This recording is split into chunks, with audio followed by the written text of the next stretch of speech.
TheorySabers.com. If we were to have someone take over Lucasfilm, it wouldn't just be one person. George Lucas was a genius, and he knew Star Wars, of course, better than anybody. I believe if we're going to have someone lead Lucasfilm the way George would have done, we're going to need several people.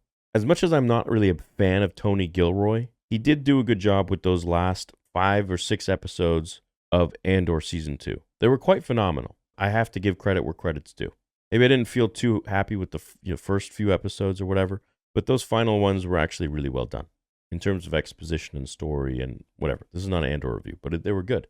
So I feel like he has at least something, and he knows how to write a script or direct. And then if you have, the lore masters around him to kind of make sure that he stays within the confines of George and what he would have wanted, then great. Lucasfilm Story Group, in my opinion, I think they need to be wiped. I think we need a new Lucasfilm Story Group because most of the people in Lucasfilm Story Group today are just Disney hires.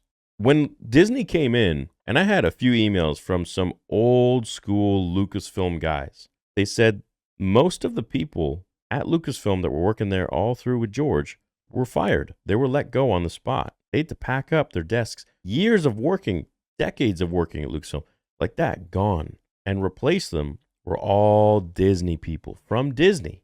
I built this shit, brick by brick. They weren't Star Wars people. Sure, they may have watched Star Wars, may have liked Star Wars, but they weren't working there in the trenches with George. You know why I have money and you don't have money? Okay. It's because instead of spending my time doing autographs, I spent my time making movies. Right? It's one thing to like Star Wars, and it's another thing to really understand it and have grown up with it.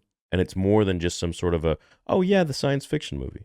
Oh, yeah, Darth Vader, right? Oh, it's more than that. If you're to have someone take over Lucasfilm and run it the way George would kind of foresee things, this would be my list. Tony Gilroy, I can't believe I'm saying that shit, but look, it was good. Dave Filoni, because at the end of the day, regardless how we feel about Dave, he is the closest guy to George Lucas in terms of having learned from him, but we just need to keep him in line. Jon Favreau, because I think Jon is just a giant kid at the end of the day who is enamored with the original trilogy.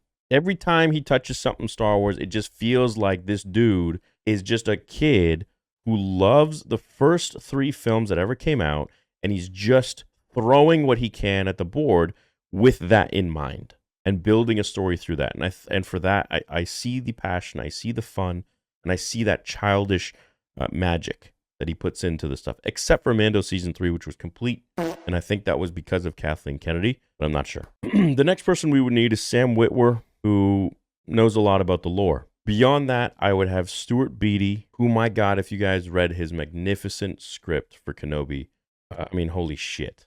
And beyond that, I'm sure there's a couple more people that we could add to it, but I think the main 3 that I could see would be Dave Filoni, Jon Favreau, and Sam Witwer.